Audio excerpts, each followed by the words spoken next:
Back to my channel. কেমন আছো তোমরা সবাই? আই হোপ অনেক বেশি ভালো আছো। তোমাদের জন্য একটা নিউ ব্লগ নিয়ে চলে আসছে। আমার আজকে বার্থডে, তো মানে কালকে বার্থডে মেনলি, তো আজকে সেলিব্রেট করতে আসছি। তো বার্থডে ব্লগটা তোমাদের সাথে শেয়ার করবো কী করলাম, তো স্টে টিউন উইথ মি।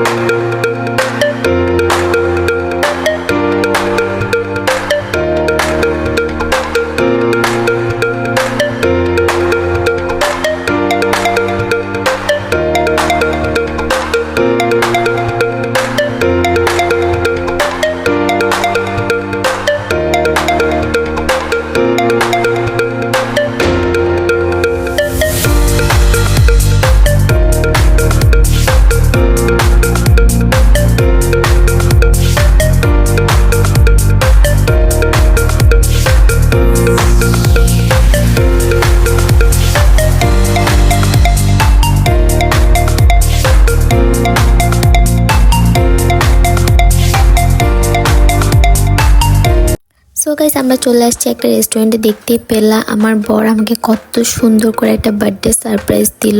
আমি সত্যি অনেক সারপ্রাইজড হয়েছি, মানে অনেক অনেক অনেক বেশি। এইটা হচ্ছে আমার বেস্ট বার্থডে ছিল। আর এই রেস্টুরেন্টে দেখতে পাচ্ছি, এই রেস্টুরেন্টটা কিন্তু অনেক সুন্দর। এই রেস্টুরেন্টে আমি আগেও একবার এসেছিলাম 1 বছর আগে, আবার 1 বছর পর আমার বার্থডের দিন আজকে আসলাম। তো আমার বার্থডে সারপ্রাইজটা তোমাদের কেমন লাগলো প্লিজ কমেন্টে জানিও। আমি তো প্রচণ্ড পরিমাণ সারপ্রাইজ পেতে খুবই ভালোবাসি। তোমরা কারা কারা সারপ্রাইজ পেতে ভালোবাসো প্লিজ আমাকে কমেন্টে জানিও। তারপর আমাদের অনেক বেশি ঠান্ডা লাগতেছিল, তাই আমরা একটু চলে আসলাম চা খেতে। আর চা খাওয়ার সাথে সাথে শান্ত একটা পানও খেয়ে নিল। এই স্টলের পানটা খুবই মজা, খুবই ভালো। যারা সেন্ট্রামে আশেপাশে থাকো তারা জানো এই দোকানটার পান কতটা বেশি মজা। তারপর এটা ছিল আমার বার্থডের দিন, মানে বার্থডের দিন ইভিনিংয়ে আমি কী করেছি সেটাই তোমাদের সাথে শেয়ার করব।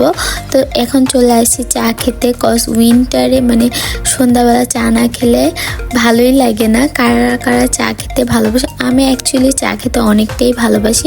আর সেন্ট্রাম মলে আরেকটা নতুন আরেকটা স্টল হয়েছে দেখলাম, তো এখান থেকে আর কিছু খাওয়া হয়নি। তারপর আমরা টাউনে চলে আসছি, আমাকে গিফট কিনে দেবে আমার বর, তাই চলে আসছি। বাট কোনো কিছুই পছন্দ হচ্ছিল না, তাই চলে আসলাম একটা ক্যাফেতে ফ্রেঞ্চ ফ্রাই খেতে আমার খুবই পছন্দ। আর শান একটা বার্গার খেলো, আমি বার্গারটা খাইনি, আমি ফ্রেঞ্চ ফ্রাই খেয়েছি। কজ বার্গার খেতে আমার একদমই ভালো লাগে না, জানি না কেন। আমার বরের বার্গার খুবই পছন্দ, বাট আমার একদমই পছন্দ না। আর এখানে আমরা দুজন মিলে কি গল্প করতেছিলাম জানি না, ভুলে গেছি।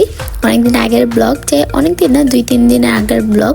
তারপর আরেকটা কেক কিনে মানে বাড়ি নিয়ে যাব, কজ আমার শ্বশুর শাশুড়ি। তারপর আরেকটা কেক কিনে নিয়ে আসলাম, কজ বাড়িতে সবার সাথে একটা কেক কাটবো, তাই আমার শ্বশুর শাশুড়ি আছে তাদের সাথে। তারপর আমরা একটা পিৎজা অর্ডার করি। আমার খুব পিৎজা খেতে ইচ্ছা করতেছিল, তাই আমার বর আমাকে আরেকটা পিৎজা খাওয়ায়। বার্থডের দিন সেরকম কিছু আর মানে করা হয়নি, বাড়িতে খাওয়া দাওয়া করেছি আর সবার সাথে এখন যে কেক কাটবো। আর এই যে দিনটা এইভাবেই মানে শেষ করে দিব। আর বার্থডে আগে তো দেখলে অনেক সুন্দর করে আমার বর আমাকে সারপ্রাইজ করছে, তাই আমার বরকে একটু কি নিয়ে যেন আমাদের একটু ঝগড়া হয়েছিল, তাই ওকে একটু ভেঙালাম। কারা কারা আমার মতো এরকম ভেঙাও?